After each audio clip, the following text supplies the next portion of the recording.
ভাই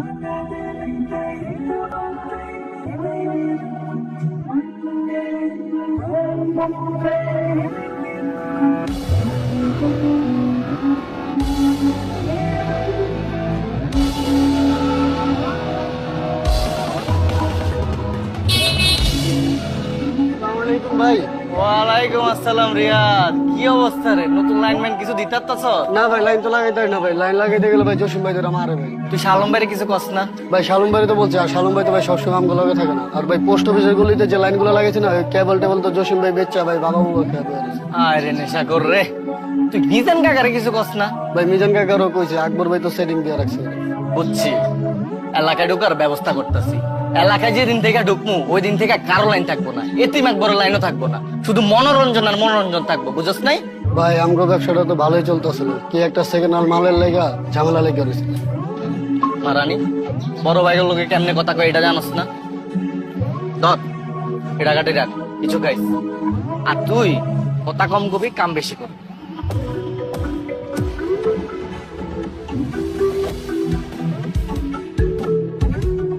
ভাই জসিম ভাই ভাই মায়ের বাপ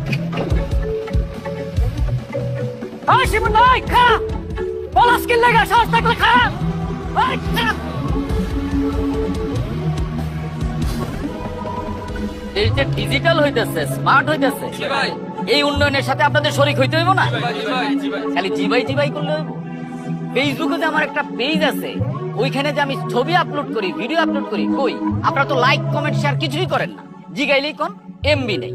তাই আমি সিদ্ধান্ত নিছি আপনাদের সবার মোবাইলে আমি এমবি ভরে দেব। এবং আপনারা আমার পেজে আমি এলাকার যত উন্নয়নমূলক কাজ করে ছবি আপলোড করি, ভিডিও আপলোড করি, ওইগুলা লাইক কমেন্ট করবেন এবং ধুমাইয়া শেয়ার দিবেন। এই দুলার সবার মোবাইলে 100 টাকা করে এমবি ভরে দেব। ওকে বস।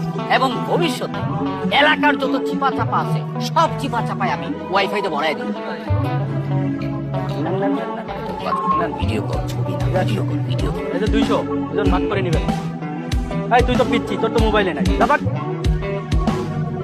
যান যান যান যান যান। এই বকো, এদিকে। কোন সময় ছবি তুলতে আর কোন সময় ভিডিও করতে হয় এটা জানোস না? আর এর আগের বার ভিডিও আপলোড করছস আমার গালি সহ, গালি চলে গেছে। এরপর থেকে ভিডিও আপলোড করার সময় ভয়েস সব ফালাই দিবি, পিছনে একটা অ্যাকশন টাইপ মিউজিক দিয়ে দিবি। আর টুটটুট দিবে না, টুটটুট দিলে পাবলিকে বুঝা যায় এখানে গালি দিছি। যা। বস, আমার এই ডায়েরি কলম হাতে নিয়ে ভালো লাগে না বস। বস আমি তো অস্ত্র চালাতে পারি বস, আমার হাতে অস্ত্র দিয়ে দেন না বস। কেন প্রমোশন ভাল লাগে না? না না বস। তুই যে অস্ত্র চালাইতে পারস সেইটা আমি জানি, কিন্তু কোন সময় অস্ত্রটা চালাইতে হইব সেটা তুই বুঝস না। তোর টাইমিং সেন্স ভালো। এটা কোনো কথা বললেন বস? আমি তোরে কথার কথা কইছিলাম, আমারে যদি কেউ মাইরাও ফালায় আমারে বাঁচানোর দরকার নাই, তুই ছবি তুলবি। আর তুই বুকত্তা সত্যি সত্যি আমারে না বাঁচায় ছবি তোলা শুরু করলি। বস ওইটা একটু ভুল হয়ে গেছিল বস।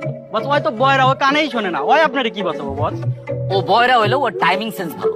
দেখবি তুই আমার আঙ্গুল তুলে একটা গালি দিত। বাবু কমিশনার তুই একটা মাদার। দেখছো? আচ্ছা, তোর এক্সপ্রেশন দেখে মনে হলো তুই সত্যি সত্যি আমার মন থেকে গালি দিছিস। না বস, ওটা তো অ্যাক্টিং ছিল। ও অ্যাক্টিং ছিল। অবশ্য আমার গালি দেওয়ার সাহস তুই পাবি। যে কাম কর, চেপটা সরাই ফেল, নদী আসার সময় হয়ে গেছে। কেন বস, আনোয়ার ভাই বসবো না? আনোয়ার আমার সামনে বৈশা কথা কইব? ও আমার সামনে দাঁড়ায় কথা কইব? ওর কি বৈশা কথা করার যোগ্যতা হয়েছে? কেন বিরিয়ানি ফর্মুলার কথা ভুলে গেছস? বিরিয়ানির অর্ডার দিছি, কিন্তু বিরিয়ানি কখনো আনছস না বস। আমি তোরে চেয়ার আনতে কব, কিন্তু তুই চেয়ার আনবি না। আর মুদি আনোয়ারের সামনে আমার শরীরের বিভিন্ন জিনিসপত্রের দাম জিজ্ঞেস করবি, এক জিনিসের দাম আবার দুইবার জিজ্ঞেস করবি, তাহলে যে অ্যাক্টিং এটা ধরা পড়ে। ওকে বস। যা চেয়ার সরা। রাজধানী ফার্মেটে হোটেল ইলেক্সে বানানো অবৈধ কর্মকাণ্ড ঘটানোর অপরাধে বাংলাদেশে বিভিন্ন বয়সী লোকজন এই ক্যামেরা সরান তো ভাই। ক্যামেরাটা সরান ভাই, ক্যামেরা সরান বলে গান কিন্তু সরান ভাই। আপনাকে আগে থেকে মামা। সালামালাইকুম মামা। ওয়ালাইকুম সালাম। কিরে আনোয়ার, কেমন আছো? এই তোমার চলতেছে।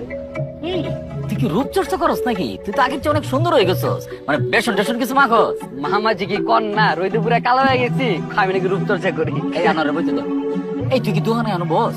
না মামা, কর্মচারী রাখছি তো। হ্যাঁ, দোকানে ববি না, তাহলে মানুষের দাম দিব না। তুই তো পলিটিক্স করস, সামনে বড় নেতা হবি না? ও মামা ওইটা তো বুঝি, কিন্তু হইছে কি, এই দোকানটা হইছে আমার বেসিক ইনকাম একটা জায়গা মামা, চলতে হয় বুঝেন না। আরে বেটা, তোর টাকা পয়সা দরকার হলে তুই আমারে কবি না, তুই আমার আপন মনে করস না। একটা বান্ডিল বাইর করতো। জি বস। আরে বাবা কি দরকার ছিল, আছে তো। আছে তো আমি জানি। আর তোর এই কাপড় চোপড় একটু বদলা। ওটা দামি পাঞ্জাবি। আমি ঠিক আছে, তুই বুঝতেছিস না তো, মানে সুন্দর কাপড় চোপড় পরবি। একটা চেয়ার নিয়ে আও না যাও। বস আপনার এই সানগ্লাসটার দাম কত জানো? আর বেটা কি এর মধ্যে কি জিগাও? এই সানগ্লাসের দাম শুনে তুই কি করবি? এটা ইটালি থেকে আনানো, অরিজিনাল, 50,000 টাকা দাম। মামা কি জানি কইতেছিলেন আপনি? কইতেছিলাম এলাকার পোলা পানলে সবসময় বয়ানের উপরে। হ্যাঁ ওইটা তুমি অল টাইম রাহি। আরে বেটা, হোটেলে পুরি খাইতে খাইতে তুই বয়ান দিস, তাহলে কাজ হইব? মাঝে মধ্যে বাইরে যাইতে হইব না? মামা আমি তো নেশাবানি করি না। আরে বেটা, আমি কি তোরে নেশাবানি করতে কইছি? আমি নিজে নেশাবানি করি, আমি তোকে সিগারেট পর্যন্ত খাই না। কিন্তু ক্যারিয়ারের প্রয়োজনে আমি মানুষকে নেশাপানি করার সুযোগ তৈরি করি। বুঝছি, চেয়ার নিয়ে আও একটা যাও। যাচ্ছেন নিয়ে। হ্যালো, হ্যাঁ দারোগা সাহেব, কি হয়েছে? আরে লাউ ভাই কি অবস্থা?